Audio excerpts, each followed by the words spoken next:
depending on what kind of cheating technique I use, I can control the outcome of whatever person's hand is. I can control the entire game if I'd like to. Full shuffle is the illusion of shuffling cards when you're not really shuffling it. If I wanted to deal cards out and give myself an ace, I could do that, right?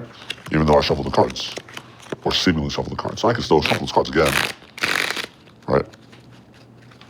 Get the deck cut, and still shuffle, have the deck come out the way I need to. Things like that. As you can see, I have 4 aces, so. Bottom dealing. This is exactly how it sounds. You're dealing cards from the bottom of the deck.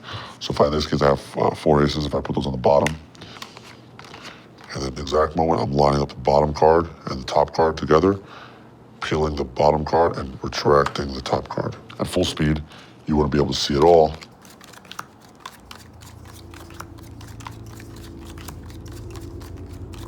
That's 4 aces, like so, and that's bottom dealing. It wasn't that like I sat down one day and said, okay, I'm gonna cheat. It was one day where I decided cheating raises my odds. The first game that I cheated at, I just took advantage of the fact that a couple buddies from high school were talking shit and drinking, and in reality, no one was really looking at the fact that I was marking the cards. I haven't taken any money from somebody that I didn't personally think they could afford to lose it. One way, and this might sound silly, but I look at their shoes, and if they got nice shoes, they can afford to lose the money that's at the table. Right now, we are in Brooklyn.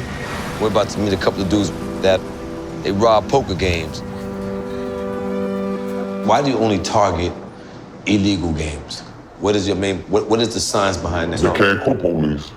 That's my favorite one. They can't call the cops, so it's between us. Yes, sir. And the money's there waiting for me to take it. What's the biggest lick you ever caught? So one game, one poker game, you just wanted their cash and like 140. 140.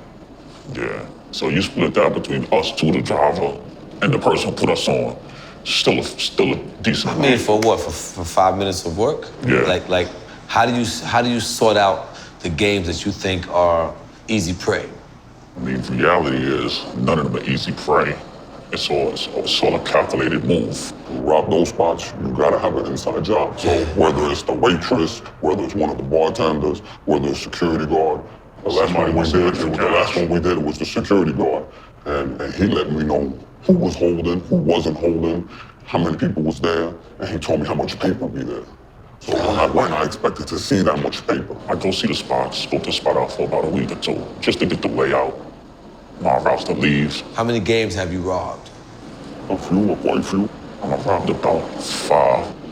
I robbed one around here some months ago. G-spot, poker in the back, blackjack, cards in the back, dice in the front.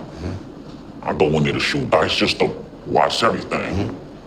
And I see the poker table was some money on there. How much money? Hood money, 40, 50 racks. Yes, sir. I'm coming for that. Yes, sir. I'm playing dice with 3, 4 racks. I see 40, 50 racks, I'm coming for that. I left. I went and got a rusty 6-shot 38. And I came right back to shoot dice with no mask on. I went right in the back room and backed the grip out. Everybody give me everything. I'm putting everybody on the floor. No mask, niggas know I'm gonna shoot you. If you play with me wrong, I'm gonna shoot you. No mask means you gonna get shot. 50 grand. Have you shot someone in a line of robbery? Of course. Shot a nigga 5 times. Tried to stall on that money.